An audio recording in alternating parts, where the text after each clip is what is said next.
ao nosso irmão Manuel. Alguns aqui são mais novos, talvez já ouviram o nome dele em algumas ocasiões. Nós sempre procuramos lembrar do Manuel, principalmente aí nas efemérides, nos aniversários da igreja. O Manuel estava à frente deste trabalho quando ele se iniciou há 40 anos atrás.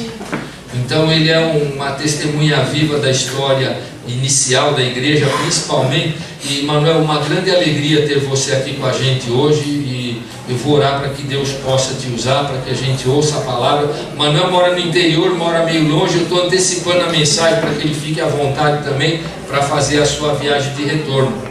Então eu quero orar mais uma vez e colocar esse momento. E Manuel, que Deus te abençoe e te use. É uma alegria muito grande mesmo ter você aqui, é bênção para nós, e eu creio que para todos que conhecem você, eu vi os abraços aí, foi da mesma forma. Muito legal ter você aqui, viu? Vamos orar. Pai, nós colocamos este momento também em tuas mãos. É um momento central, principal deste culto, porque quando nós abrimos a tua palavra, é o Senhor quem fala conosco. O Senhor traz palavra para todas as nossas necessidades, para correção, para disciplina, para orientação, para o fortalecimento. Tudo nós encontramos neste manancial inesgotável que é a tua palavra. E nós pedimos agora, Deus, que tu possas usar o Manuel, que o Senhor possa dar a ele instrumentalidade com o poder do teu Espírito, para que ele fale ao nosso coração. E muito obrigado pela presença dele aqui, é grande bênção para nós. Queremos louvar ao Senhor por tudo isso, colocando este momento diante de ti, em nome de Jesus. Amém.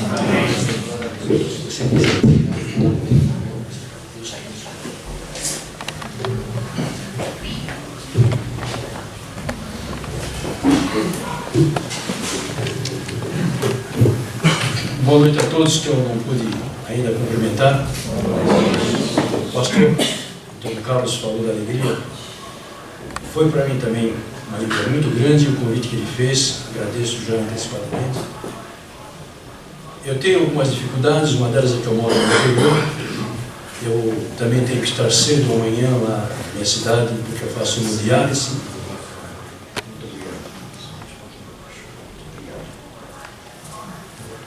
Mas não podia deixar de estar presente aqui nessa data. Afinal de contas, 40 anos não são 4 anos. Vocês me desculpem um pouco, eu estou emocionado, então minha voz está um pouco atrapalhada. Mas é que eu me lembro perfeitamente bem de como tudo começou. Muitos de vocês talvez aqui nem tenham 40 anos, tudo começou. Muito jovens, eu já vi. Walter, no coração de quem tudo começou. O Walter me procurou e expôs o sentimento que ele estava tendo. Nós passamos algumas semanas orando sobre isso, fiquei entusiasmado com a ideia e tivemos a convicção que o Senhor estava realmente nos chamando para um trabalho novo. Nós pertencíamos à Igreja Batista Regular do Itaim Bibi, que está até hoje lá. E de imediato se associaram conosco o Antônio Carlos Margocian, que já está no céu, com a sua, então, na época, noiva, Rosana. Então, em 5 pessoas, Walter, eu, minha mulher, Rosana e Antônio Carlos, iniciamos o trabalho, que de imediato agregou Francisco, Paioli, o nosso Chicão, a Marisa, pastor Raul e a sua mulher Graça, mais a Wanda e a mãe dela, Dona Joana. Então, esse grupo inicial de 11 pessoas começou do nada. Alugamos uma casa, ficávamos na porta dessa casa, inicialmente aos sábados à noite, distribuindo folhetos para as pessoas do bairro, e fomos juntando as pessoas. As pessoas começaram a se aproximar, cada um de nós convidava seus amigos para participar, e foi crescendo, e outras pessoas foram se aproximando, foram ajudando, participando do trabalho, cada um com o seu dom, cada um distribuindo uma atividade. E eu posso dizer com toda certeza absoluta, embora nesses 43 anos da minha conversão, da minha chamada, eu tenha tido grandes experiências fantásticas com o Senhor, eu posso dizer com certeza absoluta. Os melhores 3 anos da minha vida como crente foi naquele tempo. Era tremendo o que o Senhor fazia, trazendo pessoas que iam ouvindo a palavra, e iam se convertendo e iam participando do trabalho. E foram chegando. Eu tenho aqui hoje na minha vista Marcos Guaraldi. Paulo tinha um médico amado. Eu tenho 2 médicos amados. Eu tenho o Marcos e o Renan, que também já foi dessa igreja. Renan Queiroz. E outras pessoas, tantas não dá para nominar, porque são muitas que vão ser chegando, eu posso me tornar injusto, esquecendo alguns nomes.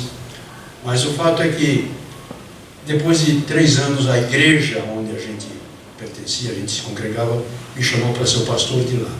Então, o trabalho ficou com a responsabilidade dos que ficaram lá, e eles, debaixo da orientação do Senhor, do Espírito, comprovaram que o trabalho realmente era do Senhor, e aqui estamos hoje, o Senhor mostrando que o trabalho realmente vinha da parte dele. Está consolidado. Eu posso dizer para vocês que entre as experiências que eu tive na minha vida, estão as experiências de dependência total na mão do Senhor, quando não havia mais nenhuma outra alternativa. Há um versículo que eu gosto muito de repetir, porque ele está presente na minha vida diariamente, é quando o Senhor Jesus disse, João 14,14, fácil de decorar, qualquer um de vocês pode ter isso em mente sempre. Se me pedirdes alguma coisa, eu o farei. Dentro dos ensinamentos do Evangelho que nós aprendemos, nós sabemos que devemos pedir segundo a vontade dele. Mas é fato, e funciona. Funciona, eu sou testemunha viva disso. O Dr. Marcos, meu irmão Marcos, sabe que eu sou um sobrevivente de câncer. Faço hemodiálise. Não tenho mais câncer há muito tempo, muitos anos. Mas faço hemodiálise por outros motivos. Eu sei que o Senhor responde as orações, eu sei que Ele é real. Esse trabalho é uma prova disso. Amém. Essa obra é uma prova. Eu preparei um texto para compartilhar com os irmãos hoje, mas estou pensando em mudar algumas coisas. Eu pensei em falar, e vou falar assim em parte, sobre a igreja considerada por muitos comentaristas como uma igreja espiritual. A igreja em Filipos, a igreja dos Filipenses. Vamos ler alguns versículos, vamos ficar de pé, por favor. Filipenses, capítulo 1.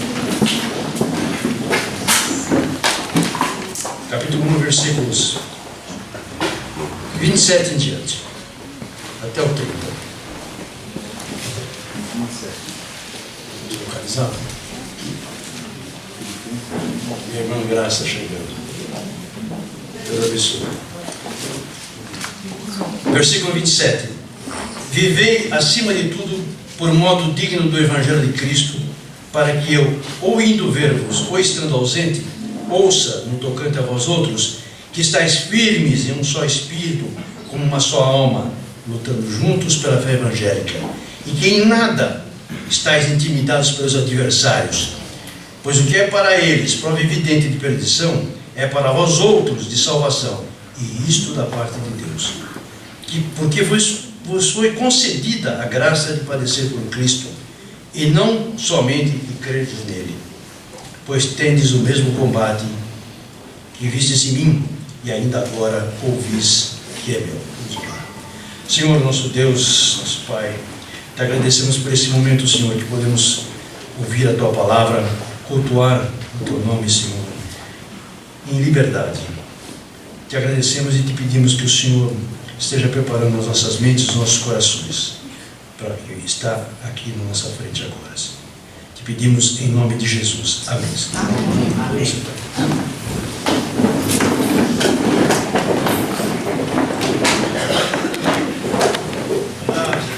Brevemente, bem resumidamente, eu preciso falar uma coisa sobre a cidade de Filipos. Depois eu vou explicar por quê. Filipos era uma cidade da Macedônia. Macedônia ficava ao norte da Grécia, ao nordeste da Grécia. Quando a gente fala em Macedônia, os estudantes de história logo sabem, nós nos lembramos automaticamente de Alexandre Magno, Alexandre o Grande. Alexandre é mencionado pelo profeta Daniel, está no livro de Daniel, capítulo 8. E as profecias ali referentes se referem aos últimos tempos. Então Alexandre é um personagem conhecido não só historicamente, mas é conhecido também pela Bíblia. O pai desse Alexandre era Filipe. E em homenagem a esse Filipe é que foi dado o nome dessa cidade. Ela tinha outro nome antes, mas mudou por causa desse Filipe, pai de Alexandre Magno. E essa cidade, ela estava situada num ponto estratégico, muito importante, porque ela ficava entre a Europa e a Ásia. Era uma rota comercial muito importante. E era também habitada por veteranos das legiões romanas, aqueles soldados veteranos que tinham servido o exército romano. Eles ganhavam como prêmio de aposentadoria terras nessas cidades. De sorte que essa cidade era considerada uma colônia de Roma. E os seus habitantes tinham status de cidadãos romanos. Paulo, ele mesmo também tinha cidadania romana. Paulo não desconhecia esses fatos. Paulo, aliás, era um dos homens mais inteligentes da sua época, um dos homens mais sábios da sua época. Alguns historiadores dizem que o único que poderia se comparar com Paulo seria Sêneca, um romano famoso. Poderia, talvez, se comparar a Paulo, homem muito instruído. E Paulo, na sua segunda viagem missionária, estava pensando em passar por uma outra cidade, uma outra região, quando ele teve uma visão onde uma figura macedônica diz para ele: passa para o nosso lado, passa para a nossa região. E Paulo, então, entendendo que o Espírito Santo estava dirigindo ele, foi para essa região, chegou então em Filipos. Lá em Filipos, Lídia se tornou a primeira mulher da Europa a ser evangelizada e convertida. E Paulo iniciou seu trabalho lá. A igreja foi constituída. Em Atos 16 tem a história toda, como houve a conversão do carcereiro, em que condições houve essa conversão. Paulo sofreu nessa cidade, não sofreu como um malfeitor, sofreu por causa do Evangelho, como muitos irmãos nossos estão sofrendo hoje, em lugares, em países comunistas, em países muçulmanos. Paulo sofreu pelo Evangelho, foi açoitado, e ele não poderia ser açoitado, porque ele era cidadão romano, e isso era proibido açoitar cidadão romano. Mas Paulo sofreu isso e foi parar na cadeia. Preso, ele orava, ele e Silas, que estavam com ele, orava e cantava. Imaginem como isso preparou, como esse testemunho preparou a conversão do carcereiro. Como o carcereiro estava pensando: como é que pode um homem desse açoitado está cantando louvores? E quando houve o terremoto, o carcereiro se apavorou, porque a responsabilidade dos presos era dele, e chegou finalmente à conversão. Aliás, esse versículo é o versículo da minha conversão. Senhores, que devo fazer para que seja salvo? Crê no Senhor Jesus e será salvo, tu e tua casa. Quando eu li este versículo, caí de chorar ali, foi o dia da minha conversão.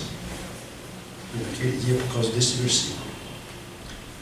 Mas o que eu tinha de dizer sobre a cidade é isso. Agora, sobre os crentes na cidade de Filipos, sobre a carta que ele endereçou lá da cadeia, onde ele estava, em Roma dessa vez. Porque essa carta foi escrita cerca de 10 anos depois de ele ter estado naquela cidade, ele ter iniciado aquela igreja. Aquela igreja era uma igreja que não requeria grandes demonstrações, não trazia problemas sérios, problemas mais delicados, como, por exemplo, a igreja de Corinto. Ali havia problemas graves mesmo. Mas Paulo trata os filipenses de uma maneira diferente, porque sabia que eles eram uma igreja bem alicerçada. Mas, como nem tudo é perfeito, porque a igreja é formada por homens também, haviam pequenos problemas. problemas de relacionamento. E Paulo chega a mencionar, inclusive, isso.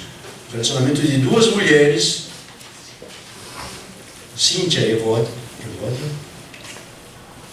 que, se não fossem tratados convenientemente, poderiam gerar divisão, ou partidarismo. Então Paulo recomenda humildade, no sentido de que elas se entendessem, para o bem do corpo. E dá como exemplo, no próprio capítulo 2, nós estamos vendo aqui próximo, aqui no capítulo 1, ele dá um exemplo de humildade suprema. Ele não abriu a sua boca, e como ovelha muda, foi o matador. Foi oprimido e humilhado, mas não abriu a sua boca. Então, ele está dando um exemplo máximo de humildade para que as pessoas da igreja tenham um exemplo desse, do seu próprio Senhor, se entendessem, deixassem de lado as suas divergências, seus orgulhos. Então, nesse contexto bem resumido da cidade e da igreja,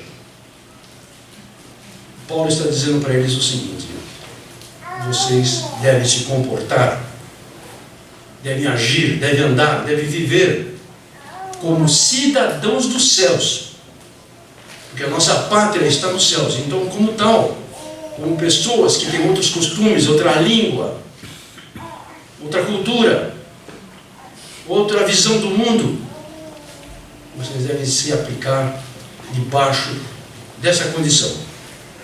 Vivei acima de tudo por modo digno do Evangelho, está no 27. Como assim, de modo digno?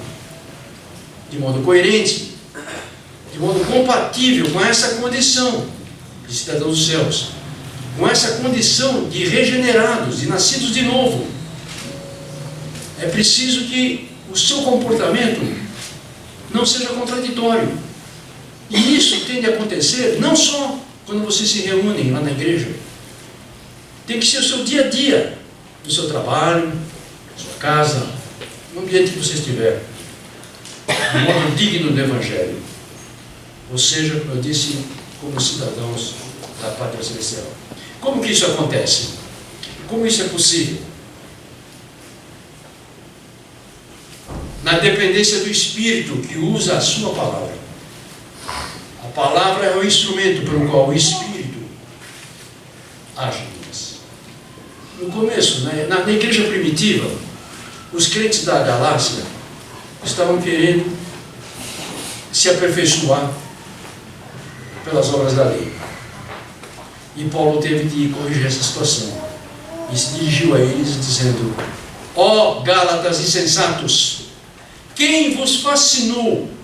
Algumas traduções dizem: quem vos encantou? Ou quem vos enfeitiçou? A vós outros. Gálatas insensatos, quem vos fascinou a vós outros, ante cujos olhos foi Jesus Cristo exposto como crucificado? Ele não foi exposto a vocês quando o Evangelho foi pregado como alguém que morreu no seu lugar?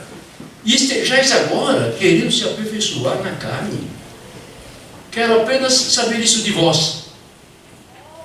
Recebestes o Espírito pelas obras da lei ou pela pregação da fé? Era evidente que não era pelas obras da lei. Era evidente, eles sabiam que era pela pregação da fé. E sois assim tão insensatos que, tendo começado no Espírito, estejais agora vos aperfeiçoando na carne? E nós sabemos que a carne milita contra o Espírito. Está na própria Epístola de Gálatas. Hebreus diz que, capítulo 7, diz que a lei nunca aperfeiçoou coisa nenhuma. Então, era hora daqueles crentes entenderem que, assim como começaram no Espírito, dependendo da graça de Deus, o aperfeiçoamento também é pela graça de Deus. A graça talvez seja a palavra mais importante para um crente depois de salvação. Graça, depender da graça. Eu quero que os irmãos acompanhem a leitura do capítulo 3, versículo 7 em diante. Só virar a página para vocês. Mas o que para mim era lucro, isto considerei perda, por causa de Cristo. Sim, deveras considero tudo como perda, por causa da sublimidade do conhecimento de Cristo Jesus, meu Senhor, por amor do qual perdi todas as coisas e as consideram como refúgio para garantir a Cristo. E ser achado nele, não tendo justiça própria, que procede de lei, senão a que é mediante a fé em Cristo, a justiça que procede de Deus baseada na fé. A justiça que procede de Deus é baseada na fé. O Espírito, como eu disse, usa a palavra de Deus para que sejamos transformados, de glória em glória, como escreveu Paulo, até chegarmos à imagem do Filho de Deus. Paulo pôde dizer: logo, já não sei quem vive, mas Cristo vive em mim. E esse viver que agora eu tenho na carne, vivo pela fé do Filho de Deus, que me amou e se entregou por mim. Então começou pela fé e tem que continuar pela fé, continuando na dependência do Senhor. E Paulo continua escrevendo aos Filipenses, ainda no versículo 27 do capítulo 1: indo ver-vos ou estando ausente.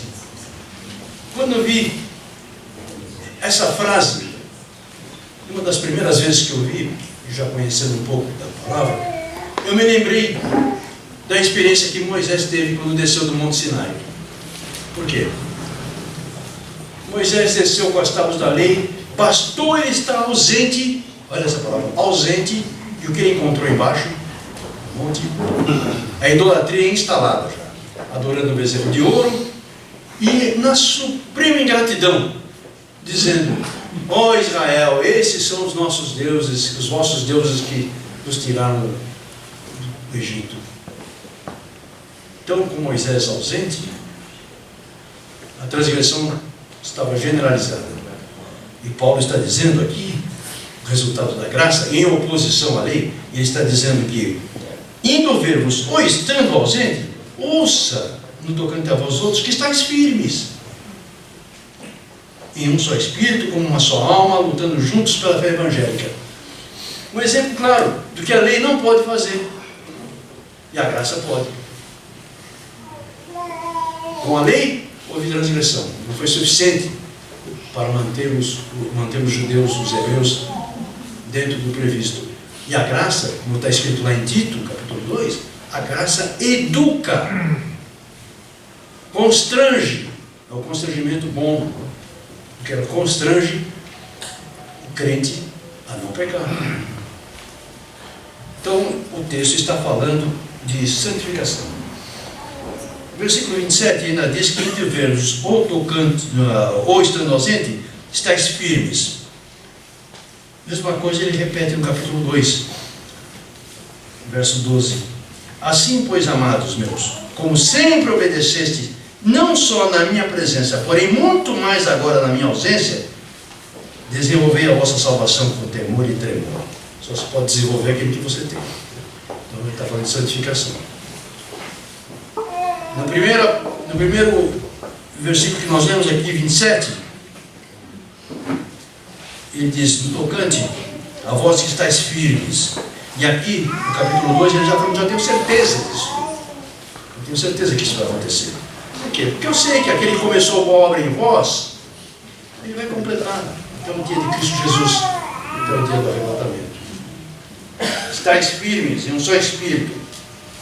Se não houver firmeza num só espírito, numa união, no mesmo propósito, no mesmo ânimo, aí o testemunho fica prejudicado. O testemunho da igreja fica prejudicado. A vida cristã fica mais difícil. Lutando juntos pela fé evangélica. As lutas devem ser compartilhadas. Não é uma obrigação, um dever apenas da liderança ou do pastor. Lutando juntos. Quer dizer, a igreja tem participação nas lutas. Imagine, por exemplo, um exército, onde cada soldado resolva tomar atitude própria. Resolva, ignorando o propósito comum do comando, começa a tomar decisões conflitantes. Com o tempo vão se tornar conflitantes, cada cabeça uma sentença, não levando em conta o interesse comum. No exército, cada um tem sua especialidade. O exército mesmo já tem suas especialidades. Tem a arma da cavalaria, da infantaria, dos blindados, dos paraquedistas. A igreja também. Cada um tem seu dom. Cada crente tem seu dom. E isso é bíblico. Está citado lá em 1 Pedro. Cada crente tem pelo menos um dom. Que ele deve saber qual é, procurar exercer esse dom dentro da igreja local para o benefício do todo, do corpo todo. Versículo 28. Em que nada estáis intimidados pelos adversários. Há adversários. Adversários externos, o que é pior. Adversários internos. E há também o adversário. Está rugindo de redor. Havia adversários. Filipenses 3:2, Paulo fala: acautelai-vos dos cães, acautelai-vos dos maus obreiros, acautelai-vos da falsa circuncisão. Maus obreiros, mas eram obreiros, gente trabalhando, hein? É que dessa uva. Essa uva trabalha para chuchu. Então havia obreiros, maus obreiros, adversários internos e externos. Existe sempre a possibilidade de alguma novidade teológica, querendo se infiltrar na igreja, uma novidade de costumes contrários à palavra de Deus, e geralmente começa de uma forma imperceptível, quase não se dá para notar. Os mais antigos, o Chico deve lembrar bem disso, a gente dava para todo mundo que chegava na igreja, dava o leitinho da boa doutrina, da sã doutrina, e junto a vacina contra as seitas, para que ninguém viesse roubar aqueles crentes que estavam começando, que ainda não tinham capacidade de se defender, biblicamente falando. Então nós mostramos como as seitas agiam, o modo delas agirem, como elas usavam a própria Bíblia para enganar os crentes. Então era leite da doutrina e vacina contra. Por isso que a igreja crescia, porque os que chegavam ficavam. Não eram peixinhos para ser pescados. Porque as seitas, elas gostam de pegar peixinho do aquário do vizinho. E as seitas não fundam igrejas. As heresias não fundam igrejas. Elas se infiltram nas igrejas. Então precisa estar atento. Há um ditado popular que se aplica nas igrejas, que é o seguinte: quem poupa o lobo, sacrifica o rebanho. Quem poupa o lobo, sacrifica as ovelhas. Então, é preciso estar atento na sã doutrina, é preciso estar atento nos costumes, porque a infiltração, quando acontece, e acontece quase sempre em igrejas que são fracas doutrinariamente falando. E infelizmente essa é a realidade aí fora. Infelizmente é a realidade. Um dos hinos que nós mais cantávamos lá, hinos do cantor cristão, era: temos por lutas passadas, o hino 454, umas temíveis, cruéis, mas o Senhor tem livrado dos servos fiéis. E é verdade, é verdade. Olha, naquele tempo, naqueles 2, 3 anos que estávamos iniciando a obra, como eu disse, o tempo mais feliz da minha vida, nós tivemos adversários, irmãos, crentes. Há fatos que só eu e o Walter conhecemos até hoje. Só nós conhecemos. Fatos que pertencem ao passado, foram superados pela graça de Deus, mas que machucou muito mesmo. Justamente porque eram irmãos. Inimigos externos. Eu lembro de 1 Coríntios 1,18, que diz: certamente a palavra da cruz é loucura para os que se perdem, mas para nós que somos salvos, poder de Deus. É isso que Paulo está falando aqui no versículo 28. Pois o que é para eles prova evidente de perdição, é para nós outros de salvação. E isso da parte de Deus. Romanos 1 diz que o Evangelho é o poder de Deus para a salvação de todo aquele que crê. E Marcos diz que aquele que não crê está condenado. Em nada estáis intimidados. Versículo 28 ainda. Em que nada estáis intimidados. Paulo diz que estava feliz porque ouvia que eles estavam unidos.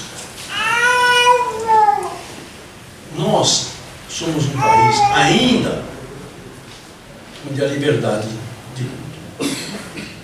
Poderíamos já não estar tendo mais essa liberdade. Mas graças a Deus ainda temos. Temos essa liberdade. Imagine, como eu disse, a luta daqueles irmãos, daqueles países onde não existe liberdade. Ele responde com a vida, se for apanhado com a vida. Pregar, quer seja oportuno ou não, pode se tornar bem perigoso. Mas mesmo com liberdade em nosso país, há alguns fatos a considerar. Por exemplo, pregar hoje que Jesus Cristo é o caminho e não um caminho. Pregar que Ele é o Salvador e não um Salvador. Pregar que Ele é o mediador, o único mediador entre Deus e os homens. E, se quiser formar uma encrenca bem maior ainda, pregar que o pecado separa o homem de Deus e que o pecador que não se arrepender e não receber Jesus como seu Salvador vai para o inferno, aí você arrumou uma encrenca boa. Por quê? Porque apesar da liberdade de culto que temos no nosso país, nós estamos vivendo hoje debaixo de uma coisa chamada politicamente correto. Então não pode isso, não pode aquilo, não pode aquilo lá. E se insistirmos nessas coisas que eu falei de pregar, rapidamente vamos ser taxados de fanáticos, fundamentalistas, obscurantistas, taxistas, saxofonistas, sei lá. Qualquer coisa. Mas o politicamente correto é uma obra de quem? Do homem, do mundo. E o mundo, nós sabemos, jaz no maligno. Então, por isso que tem essa inversão de valores, onde a perversão e a depravação, por exemplo, aí são considerados como normais. E eles são o que quiserem, menos normal. Normal não são. Normal não, porque não foi assim que Deus fez. Sem covardia, sem intimidade, sem ser intimidados pelos adversários. Conta-se, essa história é bem conhecida, que Alexandre, que nós falamos no começo, Alexandre ele tinha no seu exército um homem que era considerado covarde. E isso acabou chegando aos ouvidos dele. Ele mandou chamar o camarada lá e falou: olha, eu vou te colocar um dilema para você. Ou você muda, ou você se transforma e passa a servir no meu exército como um verdadeiro soldado, ou você muda de nome, porque o homem se chamava Alexandre também. Ou você muda de nome e está expulso do meu exército. Podem imaginar como Alexandre deve ter ficado nervoso de descobrir que o camarada se chamava Alexandre também. Logo ele, um guerreiro, vencedor. Falando em não se intimidar, falando em no Evangelho, onde foi concedida a graça de nós padecermos, porque se não somente crer nele, existe um outro Evangelho. Outros, muitos outros. Mas existe um bem conhecido, chamado Evangelho da Prosperidade, Teologia da Prosperidade. Que tipo de bênçãos eles buscam? Eles almejam. Buscam as materiais. Carro novo, apartamento novo, emprego onde vai ganhar mais. nesse Evangelho, padecer por Cristo jamais será uma bênção. Porque vos foi concedida a graça de padecer por Cristo, e não somente de crerdes nele. Olha, o momento ruim chega, o dia mau chega. Jesus mesmo nos preveniu com isso. E disse: no mundo passais por aflições, mas tende bom ânimo, eu venci o mundo. Duas maneiras básicas de enfrentar o dia. A primeira, daquele que não conhece Deus. Não conhece Deus, não conhece o seu consolo, não conhece o seu amor. Então a situação dele é como se alguém estivesse no alto mar, lá escuro, na meia-noite, perdido, mal sabendo nadar, sem ter no que se pegar. O caso dele é um caso de desespero. E é o que muitos de nós já viram. Aonde? Em cemitérios, em velórios. É até compreensível, não conhece Deus. A outra maneira de enfrentar esse dia mau que chega é aquele que conhece o Senhor, conhece o seu amor, tem experimentado o seu consolo, sabe que todas as coisas cooperam para o bem daqueles que amam a Deus, e que aquele momento provavelmente é uma oportunidade para ele estar sendo aperfeiçoado, como o Tiago escreveu lá, perseverança para desenvolver a fé. Perseverança.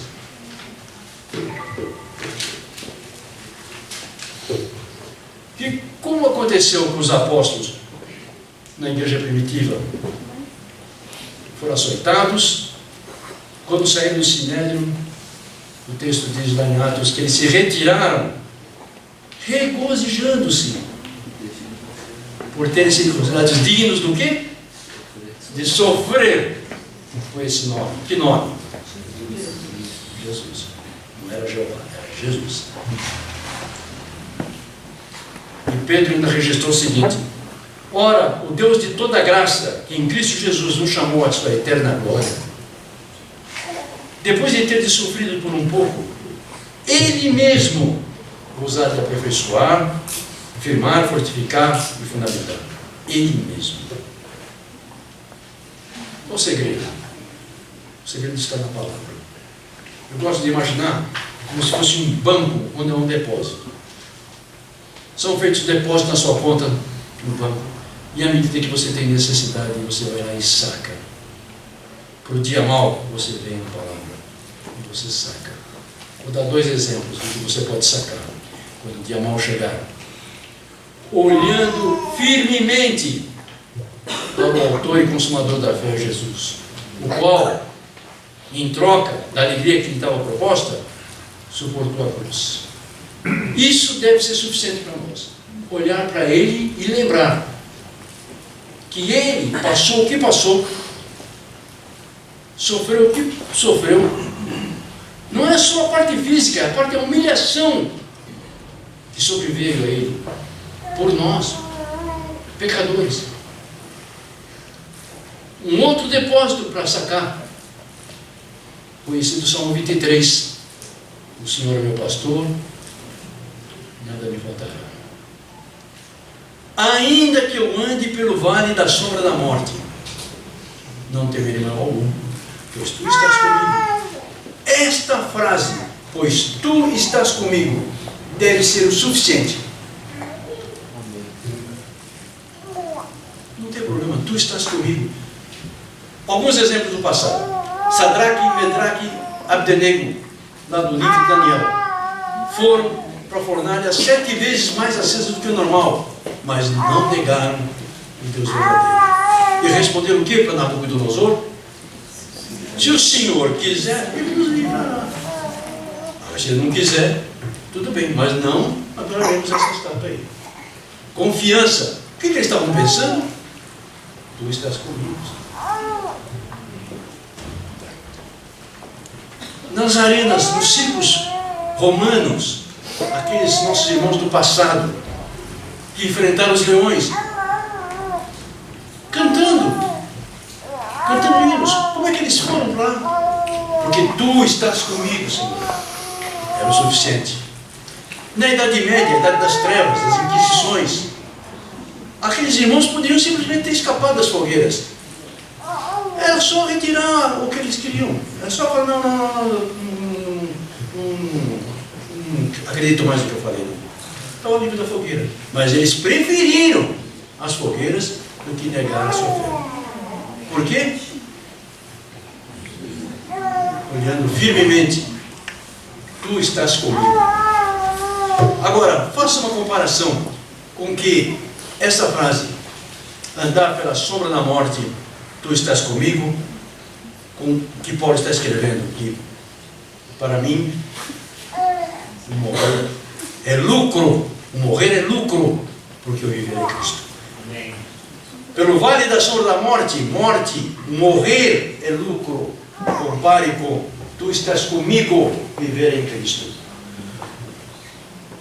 A mesma motivação.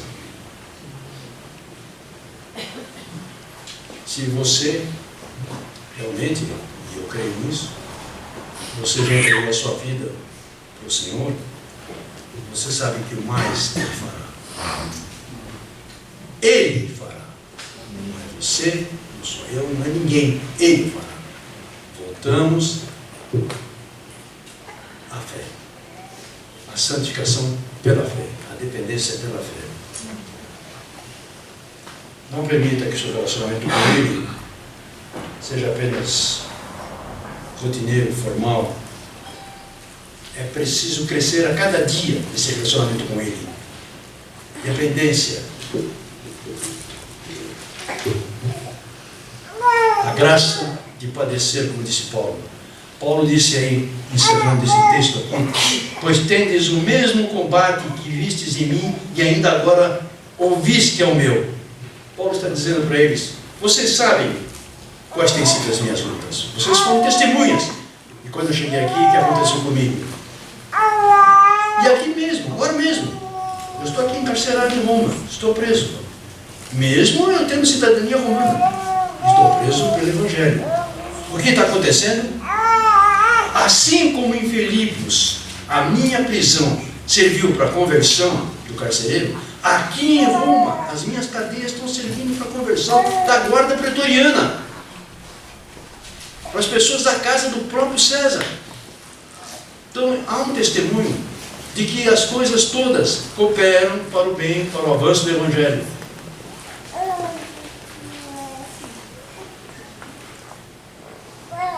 Pois bem, vocês viram esses meus combates que eu tive e que ainda estou tendo. Pois eu vou dizer uma coisa para vocês. É o mesmo combate que vocês vão ter que ter. Pois tendes o mesmo combate que vistes em mim, e ainda agora ouvis que é o meu. Vocês têm que estar prontos para o combate. Paulo disse também, combati o bom combate, completei a carreira, guardei a fé. Já agora, a coroa da vida, a coroa da justiça, desculpa, está sendo guardada para mim. Aquela que o Senhor justo, juiz, me dará naquele dia. E não somente para mim, mas para todos aqueles que amam sua volta. Então, há lutas, há adversários, mas há galardão também. Para aqueles que enfrentarão a luta com fidelidade. Finalizando, alegrai-vos, que grande é o vosso galardão. O tema, poderíamos resumir em nossa pátria está nos céus, de onde aguardamos o Salvador, Jesus Cristo. Então, fazendo uma analogia toda aqui para encerrar, versículo 27. Como cidadãos do reino dos céus, vivam de modo digno do Evangelho de Cristo. Versículo 27 ainda. Como cidadãos dos céus, mantenham-se firmes na unidade cristã. Versículo 28. Como cidadãos do reino dos céus, não se intimidem diante dos adversários. Versículo 29. Como cidadãos dos céus, lembre-se, o padecer por Cristo é uma graça. Versículo 30. Como cidadãos dos céus, estejam prontos para o combate. Combatam o bom combate. Os nossos irmãos filipenses tiveram essa exortação que é a mesma para nós hoje. É só substituir. Irmãos de Filadélfia, que são cidadãos dos céus, vivam de modo digno do Evangelho. Filadélfia, cidadão dos céus, seus membros, mantenham-se firmes na andada cristã. E aí vai, não se intimide diante dos adversários. Lembre-se de o padecer por Cristo é uma graça. Estejam prontos para o combate. Estejam prontos para o dia ruim. Lembre-se, olhando firmemente para o autor, o que ele representa. Tu estás comigo. Esse texto me veio à mente, cidadão dos céus, esse quase que um lema, porque nós sabemos que nós vivemos numa pátria, Brasil, onde nós não podemos esperar mais nada. Temos que manter nossos olhos voltados para a nossa pátria nos céus. Me serve de consolo isso, me serve de esperança, porque realmente o mundo jaz no maligno. Mais uma vez, quero deixar registrado aqui um agradecimento ao pastor da igreja pelo convite, da alegria de botar essa igreja depois de tanto tempo. A última vez que eu estive aqui foi quando a igreja ganhou 25 anos, já se passaram mais 15. Já mudei de cidade 2 vezes, mas a igreja aí está. A consolidação dela é a prova que o trabalho do Senhor não foi. Muito obrigado. Toda a honra e glória ao Senhor Jesus. Louvado seja. Obrigado. Amém.